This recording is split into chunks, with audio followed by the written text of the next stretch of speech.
Les condoléances au peuple burkinabé durement meurtri le week-end dernier par une attaque terroriste se poursuivent. Ce vendredi 11 juin 2021, le ministre français Jean-Yves Le Drian était à Ouagadougou. Je pensais indispensable de m'arrêter ici pour présenter au président Kaboré les condoléances de la France, notre empathie à l'égard du peuple burkinabé à la suite de ce carnage qu'a vécu la population de Solan. Dire aux autorités du Burkina toute notre amitié, notre affection et notre volonté de continuer à agir ensemble contre ce poison qui est le terrorisme. Le ministre Le Drian est revenu sur la décision jeudi du président français Emmanuel Macron de mettre fin à l'opération Barkhane. Selon lui, cette décision ne met pas fin à l'engagement français au Sahel. Dans les déclarations du président de la République, évidemment, la poursuite de la lutte contre le terrorisme fait partie de nos priorités. Même si le modèle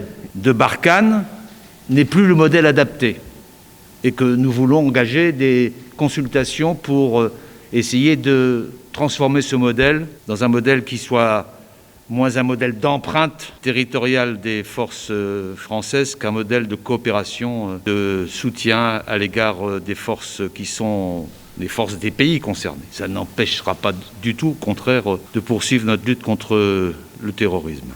Puis le deuxième élément, le deuxième axe, c'est la lutte, c'est le renforcement des forces de la force G5, force conjointe du G5 Sahel.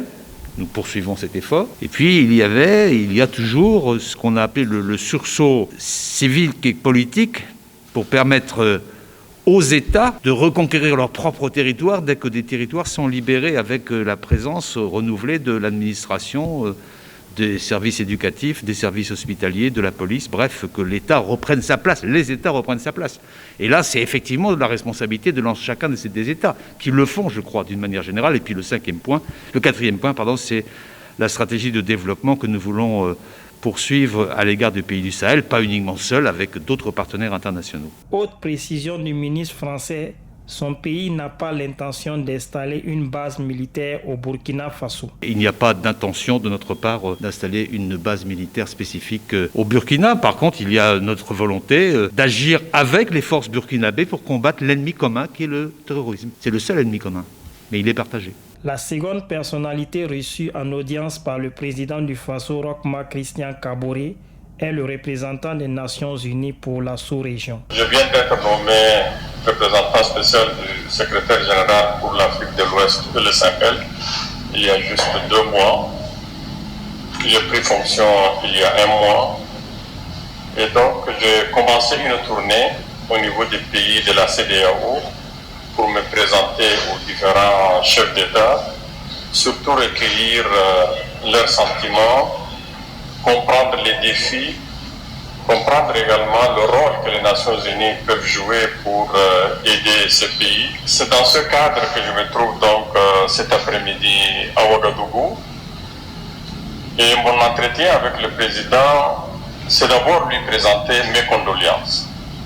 Le plus attristé pour ce drame que le pays vient de connaître il y a une semaine, drame qui nous concerne nous tous et qui nous montre la dimension des défis que nous devrons aborder tous ensemble. J'ai marqué au président notre solidarité, notre compassion, les salutations et les condoléances du secrétaire général des Nations Unies et nous nous sommes échangés pour la façon de faire pour qu'on puisse améliorer cette situation, qui commence d'abord par des actions sûrement internes.